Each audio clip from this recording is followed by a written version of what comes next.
జై శ్రీమన్నారాయణ.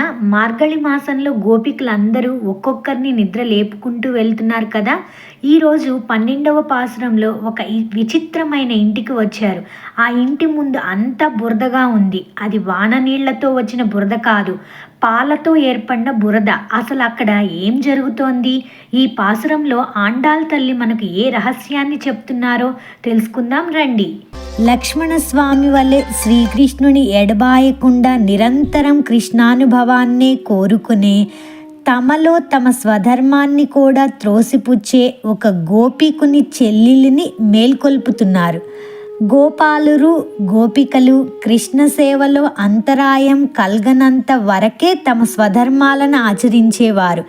ఆ కృష్ణ సేవకు ఈ స్వధర్మాలు అంతరాయం కలిగించినట్లయితే వానిని వెంటనే పరిత్యజించి కృష్ణ సేవకే అంకితమయ్యే ధన్యజీవులి గోకులం వారందరూ కూడా.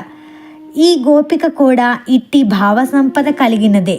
శ్రీకృష్ణ మంత్రాన్ని అజపాజపంగా చేయడమే ఈ జన్మ సార్థక మంత్రం కాబట్టి తైలధార వలెను నదీ ప్రవాహంగాను మంత్రం మననం సాగిపోవాలని ఆండాళ్ తల్లి ఈ మాలికలో వివరిస్తుంది. నిన్నటి పాసురంలోని గోపబాలిక యొక్క సోదరుడు కర్మానుష్ఠానం నిత్య కర్మలన్నింటినీ చేస్తూ కృష్ణ సేవలో నిమిత్తమై ఉన్నాడు. కానీ ఈరోజు పాసురంలో ఏం చేస్తున్నారు? కర్మానుష్ఠానం చెయ్యని గోపబాలు సోదరుని గురించి వివరిస్తున్నారన్నమాట. ఈ గోపబాలునికి సర్వం కృష్ణమయమే. కృష్ణ సేవలో అంతరాయం కల్గనంత వరకే తన స్వధర్మాన్ని పాటిస్తాడు.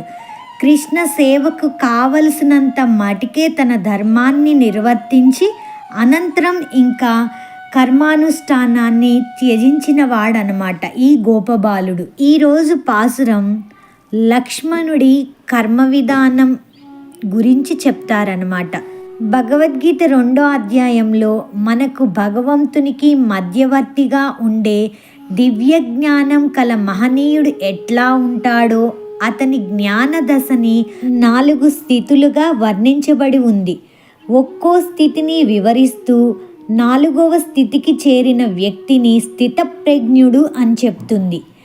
ఒక పరిపక్వమైన దశను చూపిస్తూ అది ఎట్లా ఉంటుంది అంటే వాడి చుట్టూ అనేక రకాల వస్తువులు ఆకర్షణలు ఉంటాయి, కానీ అవి ఏవీ కూడా వాడి లోపల ఉన్న ఏకాగ్రతను పాడు చేయలేవు. ఇదే విషయాన్ని భగవద్గీత సాంఖ్యయోగం 55వ శ్లోకంలో చెప్తారు కదా. ప్రజహాతి యదా కామాన్ సర్వాన్ పార్థమనోగతాన్ ఆత్మన్యేవాత్మనా తుష్టః స్థితప్రజ్ఞస్తదోచ్యతే. వాడికి ఎటువంటి కోరికలు ఉండవు. మనస్సులో కూడా అన్ని వస్తువులను చూస్తూనే ఉంటాడు, కానీ నాకు ఆనందాన్ని కలిగించేవి అని ఎప్పుడూ అనుకోడు. మరి ఆ స్థితి ఎలా వస్తుంది అంటే దానికి క్రింద ఉండే స్థితిని వివరించాడు. దీన్ని 56వ శ్లోకంలో వివరించారు. ఇదే వివరణ ముందు పాసురాల్లో కూడా ఎక్స్ప్లెయిన్ చేయడం జరిగింది. దుఃఖేష్వనుద్విగ్నమనాః సుఖేషు విగత స్పృహః వీతరాగభయక్రోధః స్థితధీర్మునిరుచ్యతే.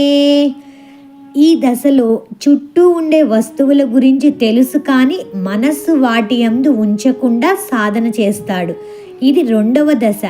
కొంతకాలం ఇలా సాధన చేసినట్లయితే మనస్సు స్థిరం అవుతుంది. లోపల ఉండే పరమాత్మ విషయకమనే ఆనందం. ఇవాల్టి గోపబాలిక అలాంటి స్థితి కలిగిన వంశానికి చెందినది అంటుంది మన ఆండాళ్ తల్లి. 12వ పాసురాన్ని ఒకసారి అనుసంధానం చేద్దాం. కనై తిళ్ళంక తెరుమై కండ్రుక్కిరంగి நினைத்து முலை வழியே நின்று பால் சோரா நனைத்தில்லம் சேரார்க்கும் நச்செல்வந்தங்காய் பனித்தலை வீழனின் வாசல் கடைப்பத்தி சினத்தினால் தென்னிலங்கை கோமானை செத்த மனத்துக்கினி யானை பாடவும் நீவாய் திறவாய் இனித்தான் எழுந்திராய் ஈதென்ன பேருறக்கம் அனைத்தில்லத்தாரும் அறிந்தே లోరెంబావాయ్. ఈ పాసురం యొక్క ప్రతిపదార్థం స్క్రీన్ మీద డిస్ప్లే అవుతూ ఉంటుంది.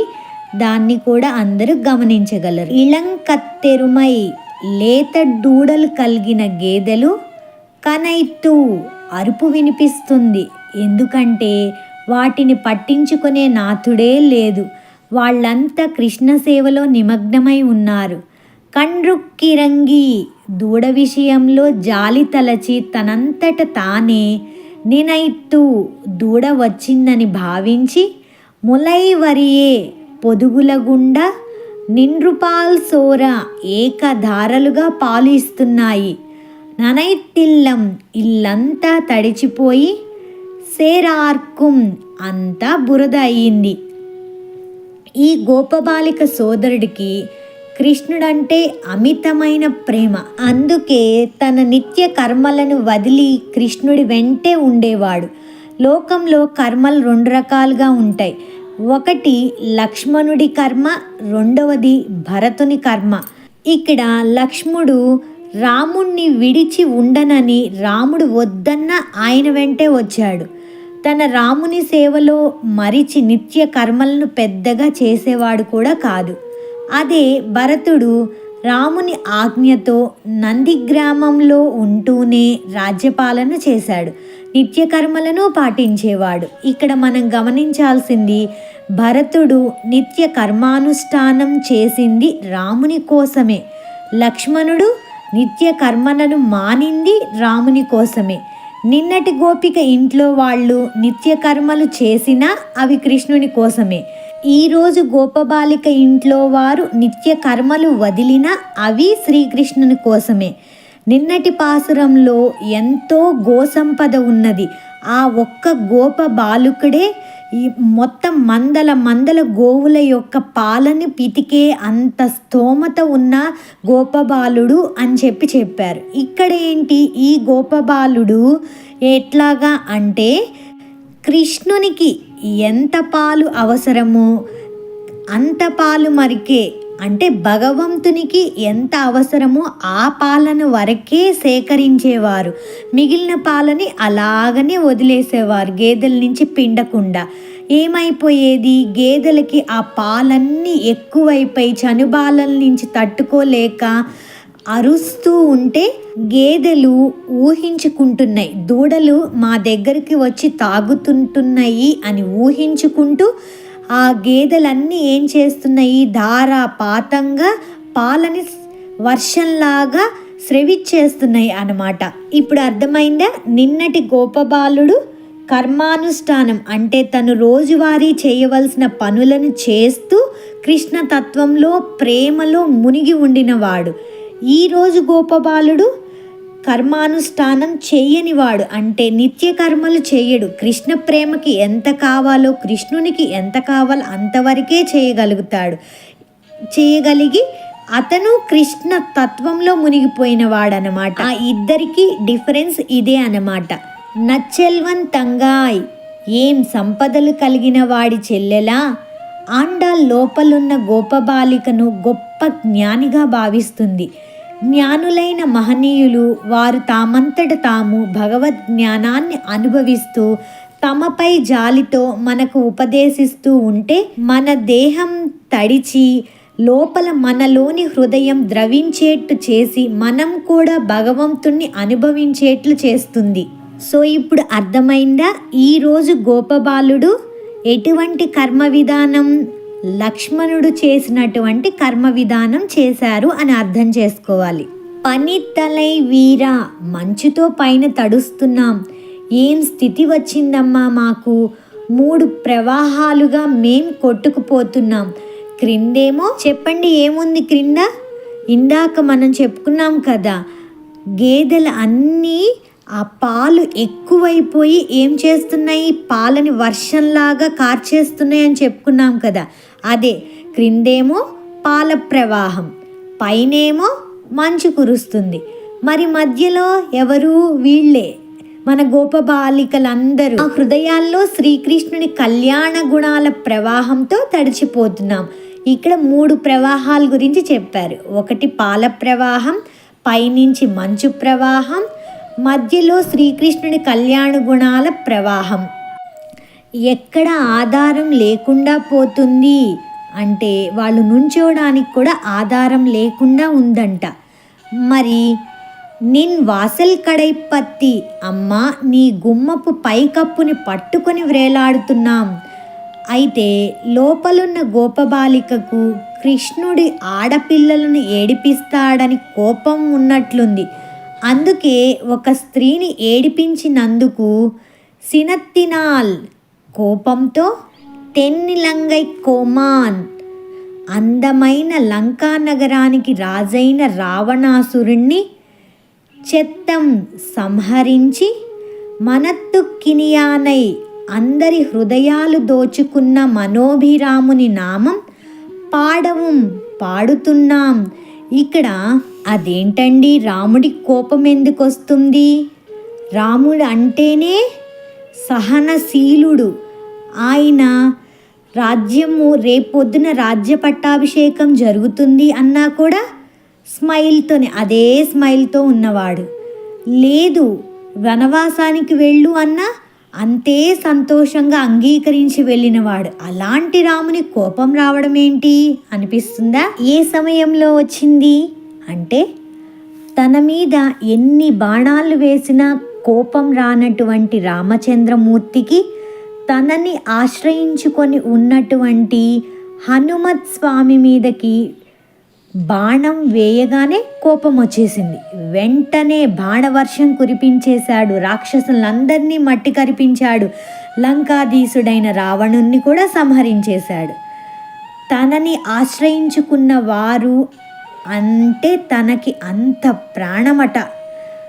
ఒక్కటి గుర్తుపెట్టుకోండి, ఎప్పుడైతే సీతమ్మ తల్లి వల్లే మనం కూడా అనన్య భక్తులమై స్వామిని ఆశ్రయిస్తామో అటువంటి వారిని స్వామి విడిచిపెట్టనే పెట్టడట. ఇప్పుడు అర్థమైందా? సినత్తినాల్ అంటే కోపం ఎందుకు అన్నది ఇక్కడ ఉపయోగించారు అన్నది. నెక్స్ట్, నీవాయ్ తిరవాయ్, నీవు నోరు తెరవవా, ఇనత్తినాల్ ఎరుందిరాయ్, ఇకనైనా నోరు తెరిచి లేవమ్మా, ఈదన్న పేరు రక్కం, ఇది ఎలాంటి నిద్రమ్మా, అనైతిల్లత్తారుం అరిందే, లోకమంతా తెలిసిపోయింది లేవమ్మా నీ గొప్పతనం అంటూ ఆక్షేపిస్తూ గోపబాలికను లేపుతుంది ఆండాల్ తల్లి. ఇక టూకీగా అర్థాన్ని చెప్పేసుకోవాలి అంటే, ఈ పాశ్రంలో గోపికలు ఒక సంపన్నమైన గోపిక ఇంటి ముందు నిలబడి పిలుస్తున్నారు. ఆ సోదరుడు పెద్ద గోపాలకుడు. అయితే అతనికి ఉన్న సంపద డబ్బు సంపద కాదు, పశు సంపద. ఆ ఇంట్లో ఉన్న గేదెలు ఎంత గొప్పవంటే, తమ దూడల మీద ప్రేమతో ఎవరూ పితకకపోయినా, దూడలు త్రాగకపోయినా, కేవలం ఆ ఆలోచనతోనే వాటి పొదుగుల నుండి పాలు ధారగా కారిపోతున్నాయి. అలా కారిన పాలతో ఆ ఇంటి ముంగిట ఉన్న మట్టి తడిచి బురదగా మారిపోయింది. బయట ఉన్న గోపికలు ఆ బురదలో జారిపోకుండా జాగ్రత్తగా నడుస్తూ, ఓ చెలి, నీ తలుపు పైకప్పుని పట్టుకొని నిలబడ్డాము, మంచు మా తలపై పడుతున్నా లెక్క చేయకుండా శ్రీరాముణ్ణి కీర్తిస్తున్నాము, అయినా నువ్వు లేవవేంటి అని అడుగుతున్నారు. ఇక్కడ ఒక చిన్న ఆచార్యునికి మనకి ఉన్న సంబంధాన్ని చెప్పాలి అంటే, గేదెలు ఎవరంటే, ఇక్కడ పాలిచ్చే గేదెలు సాక్షాత్ ఆచార్యులు అంటే గురువులు, లేగదూడలు అంటే శిష్యులు. గురువులు ఎంత కరుణామయులంటే, శిష్యులు అడగకపోయినా తమ జ్ఞానమనే పాలధారను కురిపిస్తారు. ఆ జ్ఞాన ప్రవాహంలో తడిసి ముద్దవడమే ఆ బురద. ఇక్కడ సోదరుడు ఎవరు అంటే ఆ నిద్రపోతున్న గోపిక సోదరుడు ఎవరో కాదు, నిత్యం భగవంతుని సేవలో ఉండే గొప్ప భక్తుడు. అంటే మనం దేవుణ్ణి చేరాలంటే నేరుగా వెళ్ళలేం, ఇలాంటి గొప్ప భక్తులు అంటే భాగవతోత్తముల సంబంధం ఉండాలి అని ఆండాల్ తల్లి చెప్తున్నారు. రాముడి ప్రస్తావన ఎందుకు వచ్చింది ఇక్కడ? కృష్ణుణ్ణి స్తుతించే గోపికలు అకస్మాత్తుగా మనత్తుక్కినియానై మనస్సుకు నచ్చిన మనోభిరాముడు అంటూ రాముణ్ణి ఎందుకు పలుకుతున్నారంటే కృష్ణుడు పక్కనే ఉన్నా మనం పిలవాలి. కానీ రాముడు ధర్మానికి ప్రతిరూపం. రావణుణ్ణి అంటే మనలోని అహంకారాన్ని చంపి విభీషణునికి శరణు ఇచ్చి గొప్ప దేవుడు రాముడు. అహంకారం నశిస్తేనే కదా జ్ఞానం వస్తుంది. అలాగనమాట. దీన్ని బట్టి మనకి ఏమర్థమైపోతుంది? ఆ ఇంట్లో ఉన్న అమ్మాయికి ఒక అహంకారం ఉంది, చిన్న అహంకారం. నా అన్న గొప్ప భక్తుడు, నాకు కృష్ణుడు ఎప్పుడైనా దొరుకుతాడు అనే ధీమ. కానీ భక్తిలో ఎవరి ప్రయత్నం వారిదే ఉండాలి, పక్కవారి పుణ్యం మనకి రాదు. అందుకే గోపికలు ఆమెను లేపుతున్నారు. లే అమ్మాయి, ఆచార్యుల అనుగ్రహం అనే పాల వరదలో పారుతోంది. ఈ సమయంలో నిద్రపోకూడదు. రావణ్ణి తలను నరికిన రాముణ్ణి స్మరిస్తూ మనలోని బద్ధకాన్ని నరికేద్దాం రా అని పిలుస్తున్నారు. ఎంత అద్భుతమైన భావం అండి. ఇప్పుడు 2-3 చిన్న చిన్న క్వశ్చన్స్, ఆ తర్వాత వెరీ వెరీ ఇంపార్టెంట్ అండి. అష్టాక్షరి మంత్రంలోని అర్థాన్ని ఎలా ఆండాల్ తల్లి ఎక్స్ప్లెయిన్ చేశారో ఇక్కడ చూద్దాం. పాసురంలో గేదెలు ఏమేం చేసినట్లు మనకి చెప్తూ ఉన్నారు. కనైత్తు అంటే అరుస్తున్నాయి. నినైత్తు దూడ తన పొదుగులో మూతి పెట్టినట్లు తలంచి అంటే ఊహించుకొని. పాల్సోర్ పాలు కారుస్తున్నాయి అని. ననైత్తు నానిపోయి అని. ఇలాగా ఈ పాసురంలో గేదెలు ఏమేం చేస్తున్నాయో వివరించారు. అట్లాగే ఈ గోపిక యొక్క గొప్పతనం ఏమని చెప్పుకోవచ్చు? ఈ గోపిక మీద ప్రేమతో ఈమె కోసం శ్రీకృష్ణుడు ఈమె అన్నతో స్నేహం చేసి ఉండేవాడు అని చెప్తున్నారు కదా. అందరు గోపికలు ఈయన వెంట పడుతుంటే ఈయన మాత్రం ఈ గోపిక వెంట పడుతున్నాడు. ఎంత గొప్పది ఈ గోపిక కదూ అని చెప్తున్నారు. ఇంకా గోపికలు 3 రకాలైన ప్రవాహాలచే నిలబడలేక ఇబ్బంది పడుతున్నారు అని చెప్పారు. అవేంటి? గేదెలు విపరీతంగా పాలని వర్షించడం వల్ల కింద పాల ప్రవాహం, పైనుండి మంచు పడుతుండడం వల్ల పైన మంచు ప్రవాహం, మధ్యలో లోపలి గోపిక భక్తి పారవస్యంలో మునిగి ఉండటం చేత కళ్యాణ గుణ ప్రవాహం.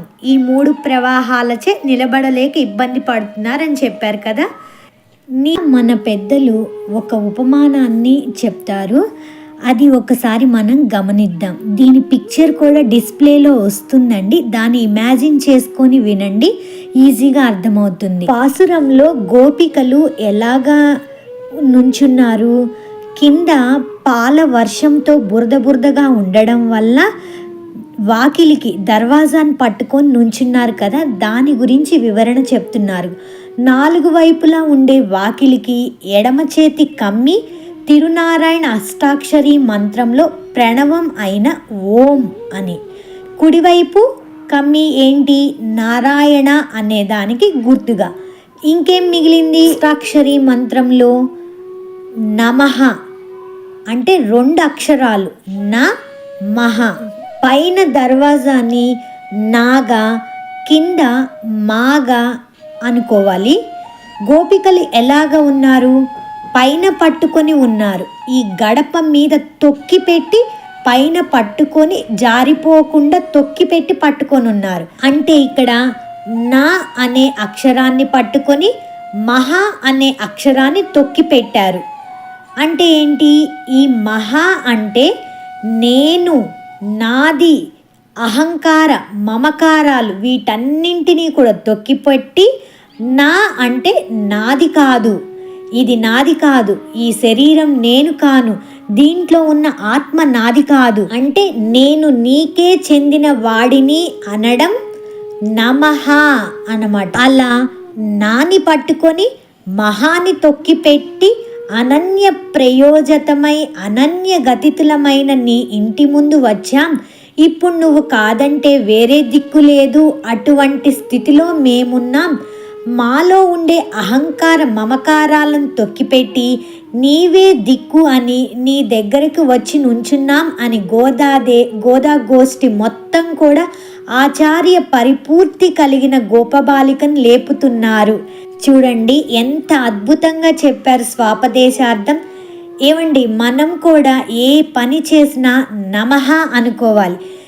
అంటే దీనివల్ల వచ్చే లాభం నాది కాదు, చేస్తున్నది నేను కాదు, దీనివల్ల పొందే ఆనందం కూడా నాది కాదు. ఎవరైనా కోరుకోవాల్సింది ఏంటి అంటే నా మహ, ఇది నాది కాదు. ఇదొక్కటే మంత్రం. లేచిన దగ్గర నుంచి పడుకునే వరకు ఏ పని చేసినా నమః అంటే ఇది నాది కాదు, ఇది చేస్తున్నది నేను కాను. అట్లా ఎవరైతే అనుకుంటూ ఉంటారో, ఆయన పొగిడిన నమః అనుకున్నామనుకోండి, అప్పుడు ఆ గర్వం మనల్ని అంటకుండా ఉంటుంది. ఎంత మంచి వివరణ అండి. మీకు ఈ వివరణ నచ్చిందని అనుకుంటున్నాను. తిరిగి రేపు 13వ పాసురంలో కలుద్దాం. ఎవరైనా మన ఛానల్ ఫస్ట్ టైం చూస్తున్నట్లయితే ప్లీజ్ సబ్స్క్రైబ్ చేసుకోండి, లైక్ చేయండి, మీ అమూల్యమైన అభిప్రాయాన్ని కామెంట్ రూపంలో తెలియజేయండి. నచ్చినట్లయితే కుదిరితే ఫార్వర్డ్ కూడా చేయండి, వాళ్ళకు కూడా ఉపయోగపడచ్చు. సర్వం శ్రీకృష్ణార్పణమస్తు. ఆండాల్ తిరువడుగళే శరణం.